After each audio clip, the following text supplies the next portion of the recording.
દાહોદ જિલ્લાના ધાનપુર ખાતે વર્ષોથી પરંપરાગત મુજબ ચાડિયાનો મેળો ભરાયો હતો। મેળામાં માનવ મહેરામણ ઉમટી પડ્યું હતું। ચાડિયાના મેળામાં ઇનામની પોટલી ઉતારવા માટે યુવાનોમાં ઉત્સાહ જોવા મળ્યો।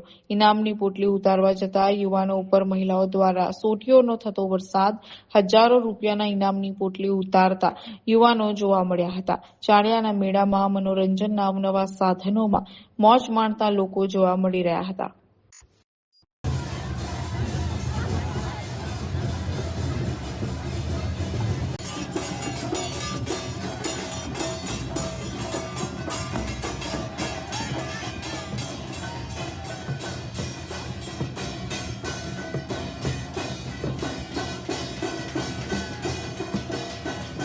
આજે ધાનપુર તાલુકાના ધાનપુર ગામે 12 મહિને હોળી ધૂળેટી પછીનો ચાડિયાનો મેળો હતો।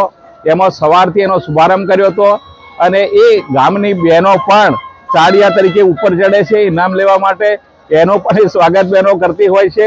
યુવાનો છે, વડીલો છે, ભાઈઓ છે, બહેનો છે, ખૂબ મોટી સંખ્યામાં લાખોની સંખ્યાની અંદર વાજિંદ્રના ઢોલ સાથે આવીને 12 મહિનાનો ઉત્સવ આ લોકો નાચતા કરતા જઈને કરે છે। એના માટેનો આજે ધાનપુર ખાતેનો મેળો હતો। Thank you.